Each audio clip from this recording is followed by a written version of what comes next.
Hi, welcome to our channel where we share the most intriguing stories. It started with a dream home in the desert, solar-powered, off-grid, and free from neighbors. Or so he thought.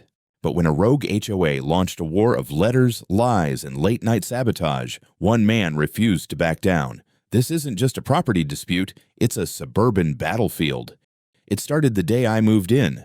After 2 years of planning, months of battling New Mexico's permit office, and every spare dollar I had poured into solar panels, rainwater harvesting, and that damn radiant heating system, my dream home was finally finished. 7 acres of untouched HOA-free land. Not a neighbor in sight, except the ones beyond the wrought iron gates of Mesa Verde Estates, who I foolishly assumed would mind their own business. Rookie mistake. I was unpacking the last box, tools mostly, when I saw it. A white envelope tucked under the windshield wiper of my truck. No postage, just the HOA's letterhead and the phrase urgent compliance required. I opened it expecting some lost junk mail or maybe a neighborhood welcome notice.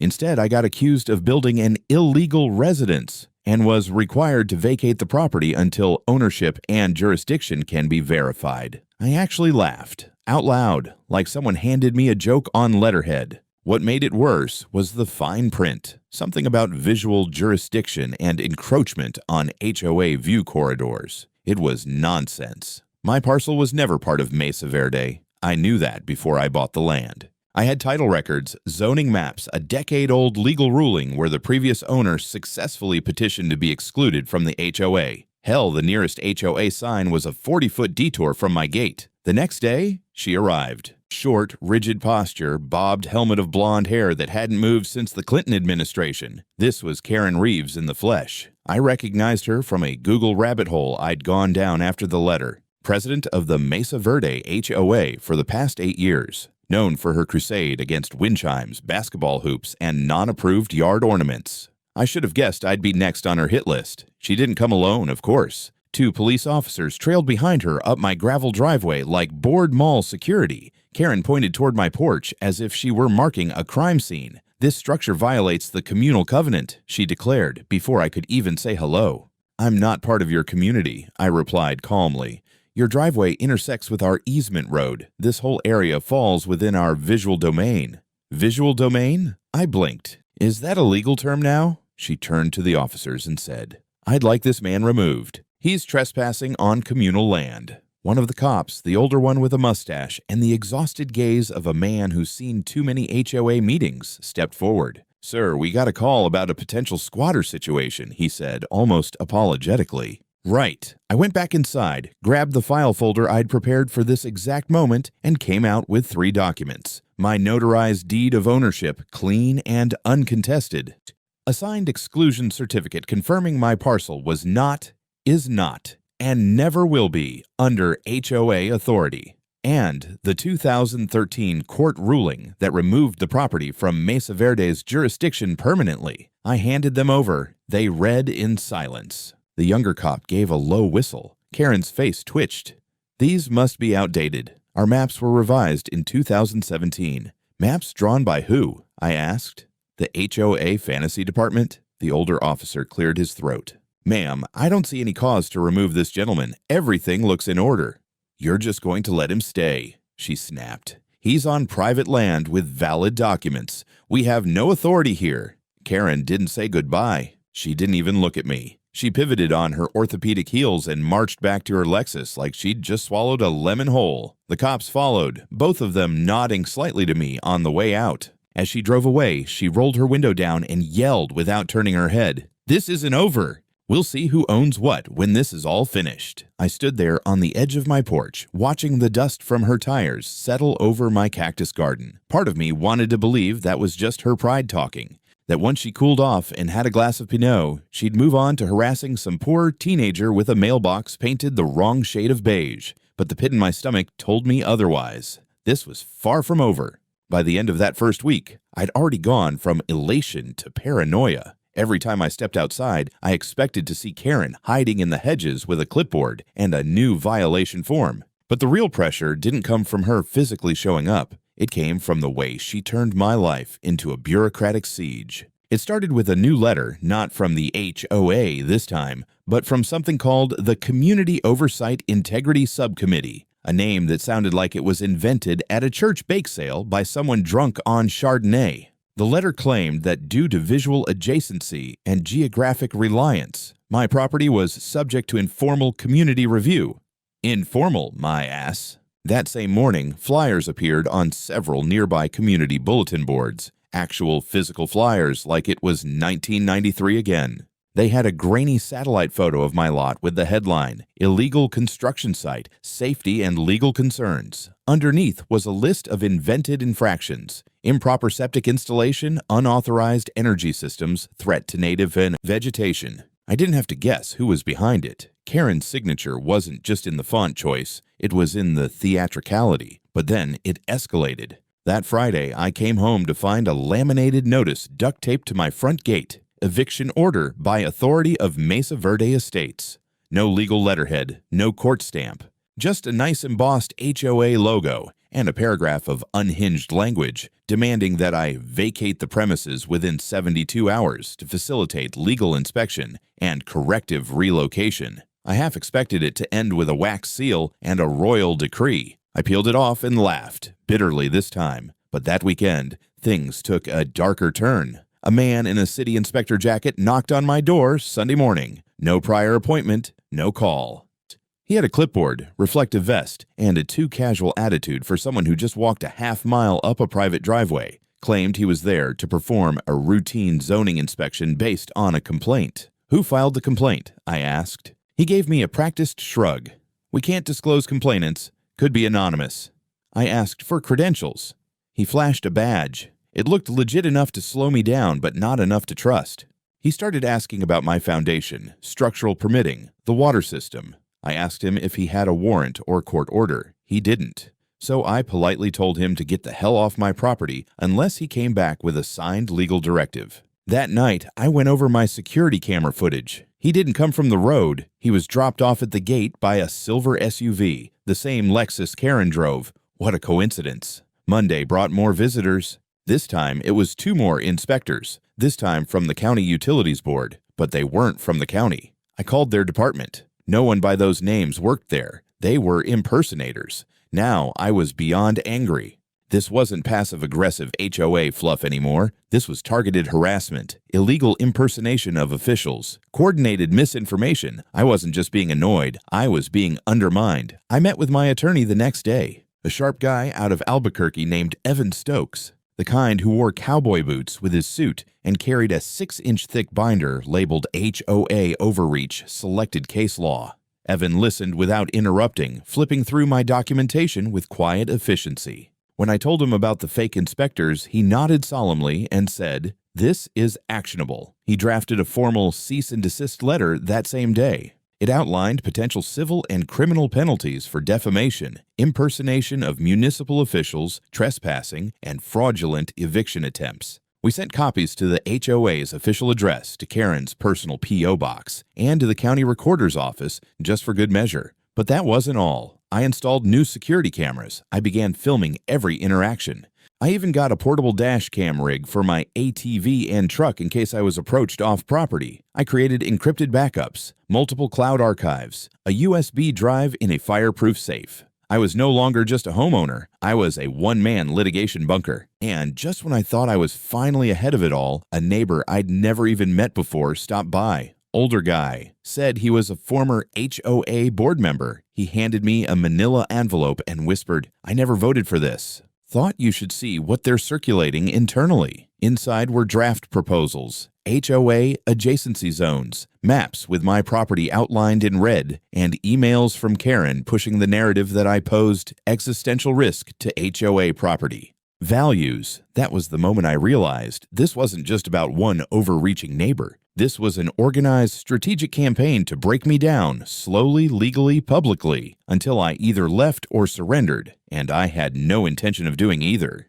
It wasn't the knock on the door that got to me. It was the click of boot soles on gravel before the knock. You start to recognize patterns like that when your property becomes a war zone. This time, the guy standing on my porch was younger, with the sort of smug confidence that came from thinking he was untouchable. His city badge said Zoning Enforcement Specialist, laminated and shiny. The problem? The county office he claimed to work for didn't even have that title listed on their website. Evan had already checked. I didn't let him inside. Instead, I stepped out, camera already rolling from the doorbell unit, my phone recording audio. He looked irritated. He tried again, telling me there was a temporary compliance review underway, citing a supposed uptick in safety violations. I asked if he had a court order. He didn't. I asked him to leave. He didn't. I told him I was calling the sheriff. He left, but not before snapping pictures of my house, generator setup, and solar banks, like that was going to intimidate me. By Wednesday, my inbox had a fresh bomb waiting for me. An official-looking email, supposedly from the county building department, stating that my energy system had triggered a non-compliance flag and that penalties may be assessed if I didn't file. For retroactive approval, Evan traced the domain name, spoofed. The email didn't originate from any county server. When we followed the breadcrumbs, guess where the IP pinged back to?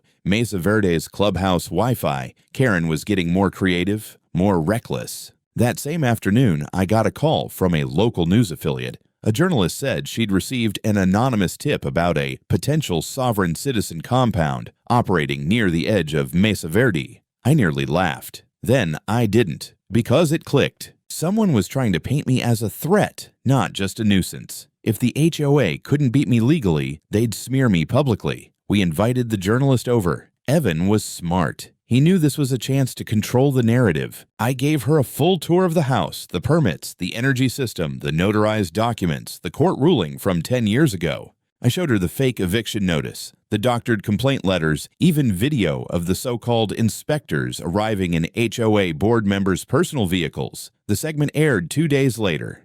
The journalist didn't hold back. The piece framed it as a power struggle at the edge of suburbia, but it wasn't hard to read between the lines. A legally sovereign homeowner being harassed by a rogue HOA president hell-bent on expanding her control. The fallout was fast. Karen held an emergency HOA board meeting the next night, behind closed doors. No community minutes were released, but one of the residents, someone who had sided with Karen before, leaked screenshots of internal HOA group chats. They were wild. One of them literally said, "This guy is becoming a problem. We may need to force code enforcement higher up. Let's push fire inspection violations. Anything that sticks." That was enough for Evan. He filed for a temporary injunction. The goal was simple: stop further contact from the HOA until a full legal review could be conducted. We presented our evidence, impersonated officials, forged communications, defamatory public campaigns. And that's when Karen blinked. The very next day, I got a knock on the door, not from another fake inspector, but from 2 actual attorneys in stiff suits, holding briefcases like they were hiding nuclear codes. They represented the HOA. One introduced himself, handed me a proposal, and said they'd like to reach a mutually beneficial resolution to avoid further litigation. The letter included 3 offers. 1. The HOA would formally and publicly recognize that my property was not within their jurisdiction. 2. They would compensate me for damages, including attorney fees, at a total of $50,000. Moondrom. In return, I would agree to drop all claims and not pursue further legal action related to this campaign. I had to hand it to Evan. He didn't smile, but I knew he wanted to. We redlined the document, requested 2 notarized copies, demanded it be signed by the full board, and insisted on a binding clause that any future action by HOA officers against me would be a breach of settlement. They agreed. The signatures came in 2 days later. Karen's was the first one. I had it notarized, scanned, duplicated across hard drives, encrypted into cloud backups, and a physical copy placed in a safety deposit box. I wasn't just covering my ass, I was building a fortress. The following weekend, I sat on the porch, beer in hand, watching the sunset over the boundary line. I was no longer afraid to defend. For the first time in months, it was quiet. And for a moment, I believed it was over. It had been 6 months since the ink dried on the settlement. 6 peaceful, almost boring months. The kind where you start to believe in things like closure. I finally finished staining the last bit of deckwood, got the water filtration tanks calibrated, even planted some prickly pear along the fence line for a little natural deterrent. No trespassers, no letters, no suspicious vehicles. Just cicadas, coyotes, and clean desert silence. Then the envelope came. No stamp, no address, just slid under the gate in the dead of night like some Cold War spy drop. Inside was a folded tricolor pamphlet titled Updated Covenant Extensions, Adjacency Guidelines for Border Properties. I stared at it for a full minute, mouth dry. It wasn't even subtle. The Mesa Verde HOA had invented a new tier of classification, Zone Gray, designed to include properties adjacent to community perimeter fencing or ingress-egress infrastructure. Translation: if you're within 50 feet of our fancy gate, we now pretend you're ours.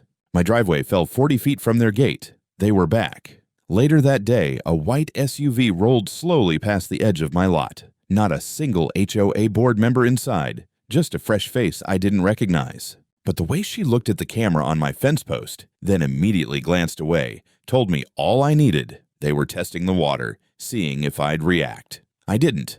I waited. 3 nights later, my dog started barking at 2:14 a.m. Motion lights tripped in sequence down my property line. I checked the camera feed. Someone had walked the perimeter wearing a hoodie and baseball cap, but not too concerned about being seen.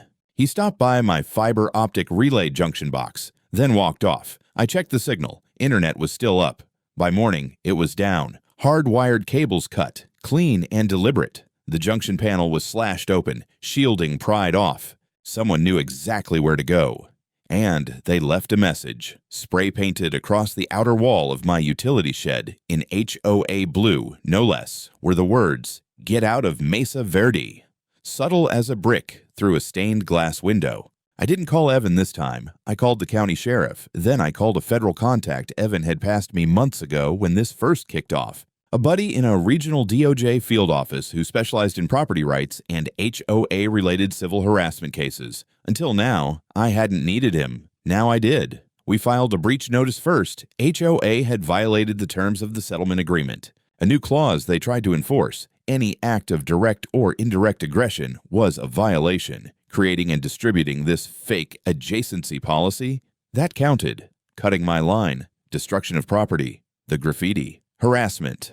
But it didn't end there. I installed new hardwired cameras with infrared range, a backup Starlink dish, and double locks on every utility access. 1 week later, I caught a member of the HOA, verified through facial recognition software I shouldn't admit I used, sneaking through the back fence just before 3 a.m. He wasn't stealing. He wasn't even vandalizing. He was just standing there, filming. I handed the footage to the DOJ contact. He asked if I'd be willing to go on record for a civil escalation. Let's go nuclear, I told him. While that ball started rolling, I noticed something else. The smear campaign had resumed. This time not through bulletin boards, but through HOA-sponsored mailers. Professionally printed, branded newsletters filled with community updates and safety concerns. One section highlighted my property specifically, though not by name, described as a structurally questionable off-grid enclave near HOA boundaries,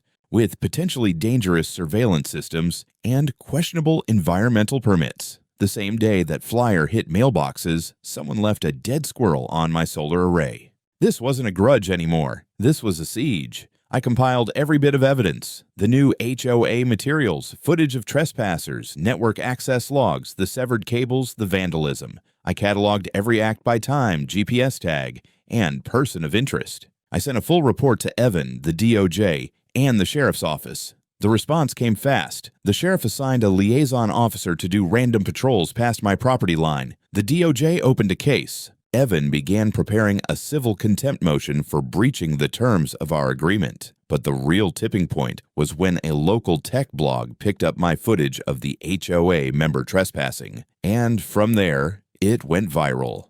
Man off, grid documents HOA harassment with cyberpunk precision. That was the headline. I didn't ask for attention, but once it arrived, I wasn't going to waste it. I knew what I had to do next. I didn't expect the HOA to go down easy. But I also didn't expect them to reinvent warfare. It began with another letter, this time on gold-trimmed paper, tucked into a glossy envelope that looked like it belonged at a wedding reception. Inside was a printed, wax-sealed document labeled Revised Community Risk Mitigation Guidelines, Emergency Addendum 4B. It was pure fiction.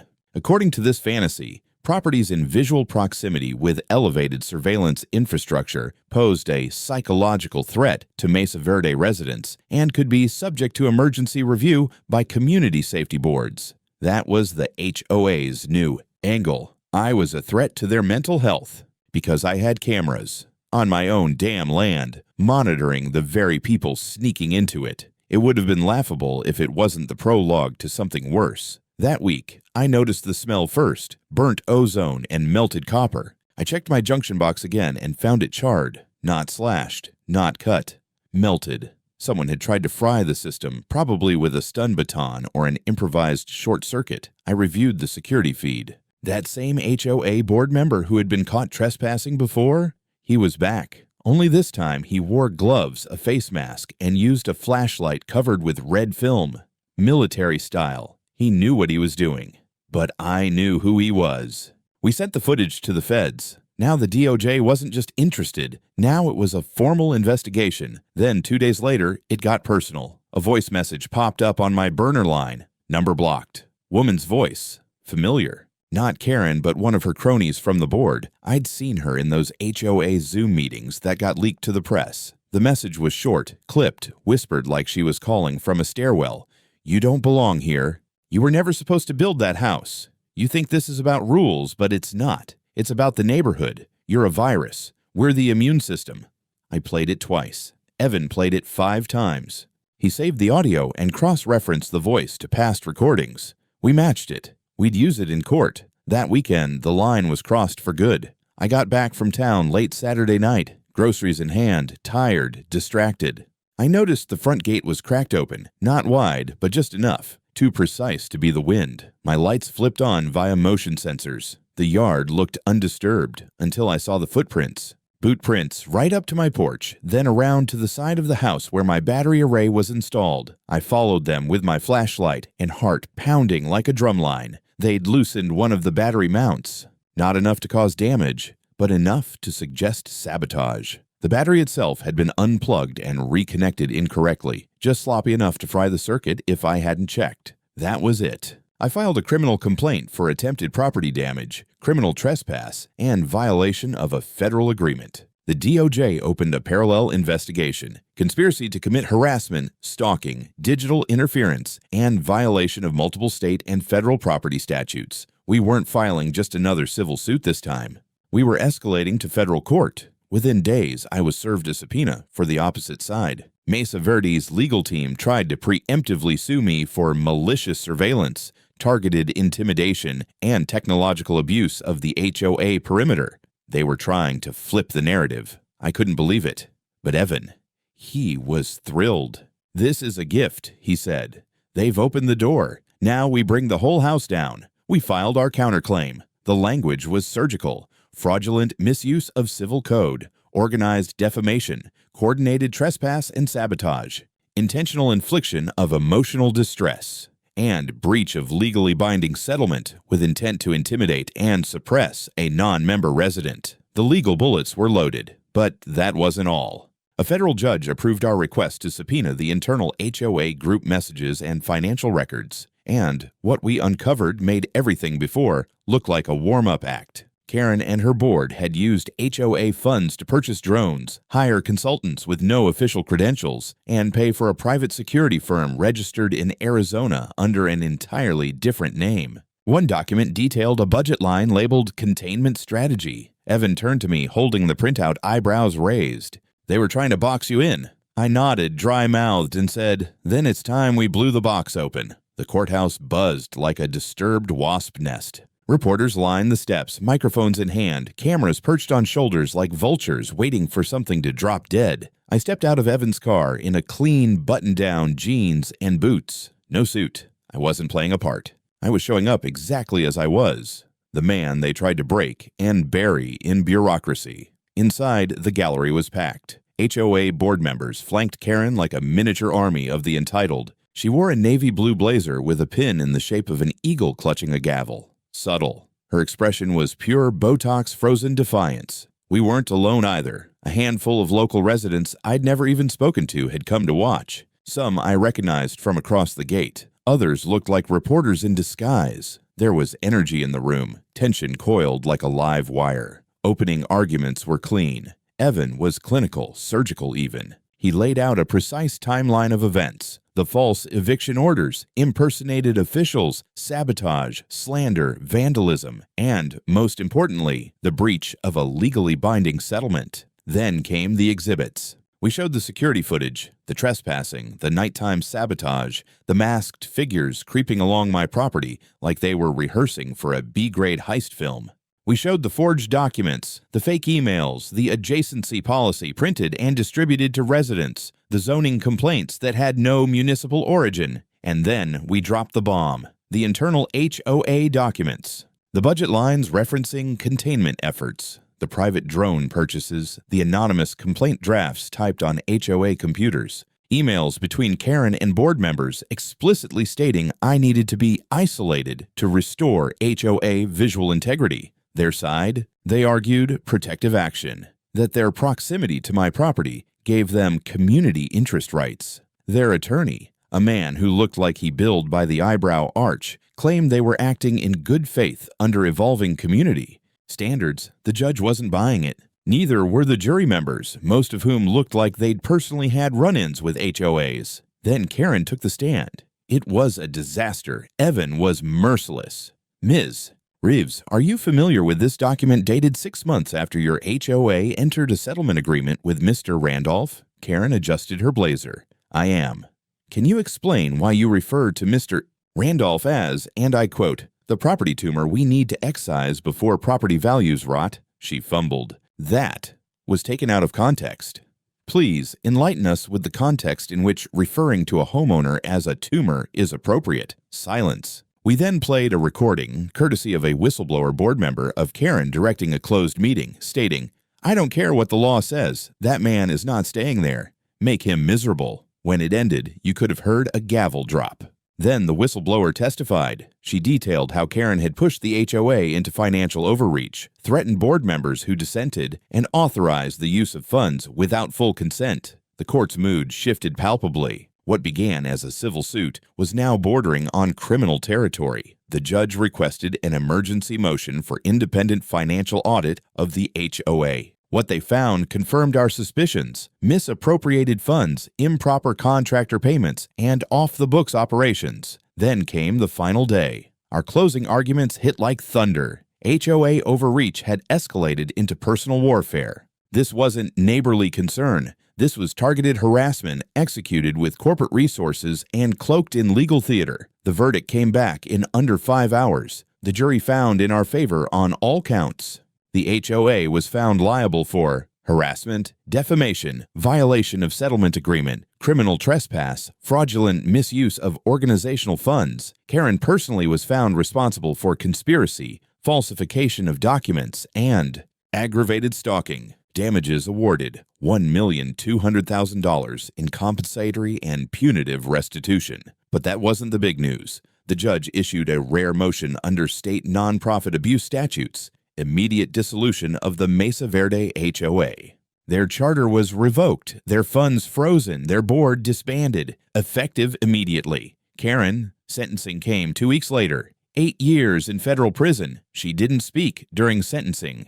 Just stared straight ahead, like if she blinked, the walls would collapse. And for her, they already had. They asked if I wanted to do the interview from home. I said no.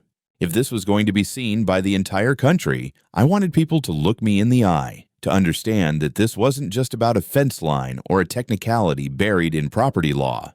This was about control, about one woman's obsession turned institutional, and how a supposedly benign neighborhood system morphed into something invasive, authoritarian, and, ultimately, criminal. So there I was, sitting across from CNN anchor Jada King, lights blinding, earpiece humming with the sound of a satellite delay. My palms were dry, my voice steady. Jada leaned in slightly.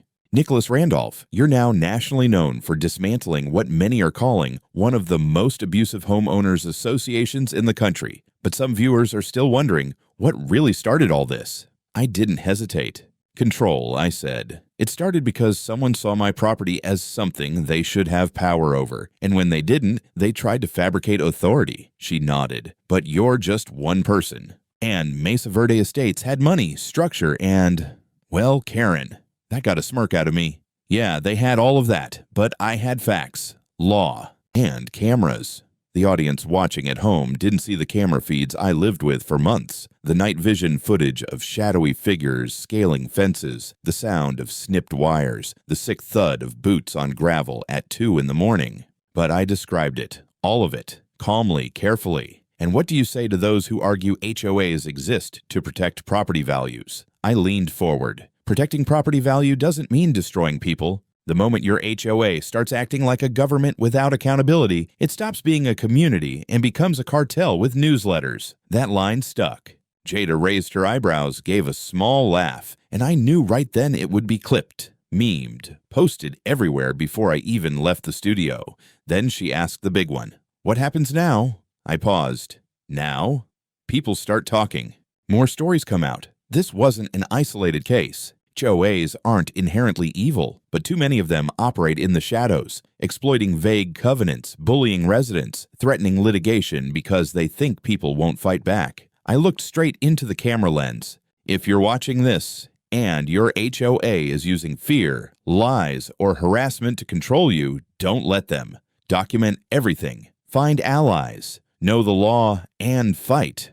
That was the moment. The interview ran in full on CNN that evening. Within 12 hours, it had been clipped and broadcast on every major platform. People from across the country began sharing their own HOA horror stories in the comments. Attorneys referenced our case in webinars. A Reddit AMA I did 2 days later got over 20,000 upvotes in 24 hours. Evan called me the next morning, half laughing. "You're the face of property rights now. You want a podcast?" I didn't. But I did say yes to speaking at a town hall in Arizona, then another in Texas, then California. People were hungry for answers. Some just wanted to be heard. Others were fighting similar battles.